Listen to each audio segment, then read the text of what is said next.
రైట్గా 3 రాజధానులు మహాకుట్రగా విమర్శించారు AP CM Chandrababu.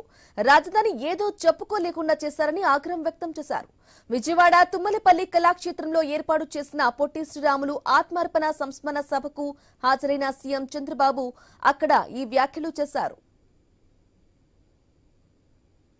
మొన్నటి వరకు రాష్ట్రంలో చూశారు 3 రాజధానులు. అదే మహాకుట్ర. ఒక మాటలో చెప్పాలంటే 3 రాజధానులు మాట్లాడి అసలు రాజధాని ఏదో లేకుండా చేసి మనం ప్రపంచం అంతా కూడా అపహాస్యమయ్యే పరిస్థితికి వచ్చాం. కనీసం మీరు రాజధాని పేరు చెప్పలేకపోతున్నారని ఎంత నామోషిగా ఉంటుందంటే ఓసారి నీ పేరు ఏంటంటే మన పేరు చెప్పుకోలేని పరిస్థితికి మనం వచ్చాం. ఎక్కడి నుంచి వచ్చావంటే ఆంధ్రప్రదేశ్ రాష్ట్రం అంటే మీది ఎక్కడ రాజధాని అంటే చెప్పలేని పరిస్థితిలో ఉన్నాం. ఈరోజు గర్వంగా చెప్పగలుగుతున్నాం మా రాజధాని అమరావతి. ఇక నమ్మిన సిద్ధాంతం కోసం పోరాడి ప్రాణత్యాగం చేసిన వ్యక్తిగా పొట్టి శ్రీరాములను కొనియాడారు ఏపీ సీఎం చంద్రబాబు. తెలుగు జాతి గుర్తింపు కోసం పోరాడిన వ్యక్తిగా తెలిపారు. పొట్టి శ్రీరాములు మృతితోనే తెలుగు వాళ్లు బయటకొచ్చి పోరాడాన్ని గుర్తు చేశారు సీఎం.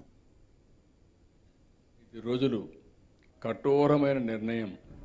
నీళ్లు కూడా తాకుండా ఎవరు చెప్పినా వినకుండా తాను నమ్మిన సిద్ధాంతం కోసం పోరాడి 1952 డిసెంబర్ 15న ఆయన అత్యంత దుర్భర పరిస్థితిలో ప్రాణాలు వదిలిపెట్టారు.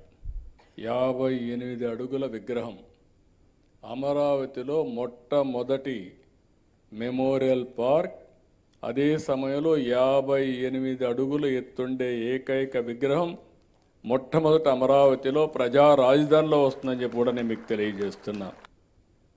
శ్రీరాములు గారి స్మృతి వనం అనే పేరు పెట్టాం. జీవిత విశేషాలు, ఆయన చేసిన త్యాగం ఏ విధంగా భావితరాలకు స్ఫూర్తిదాయకంగా ఉండాలనో అవన్నీ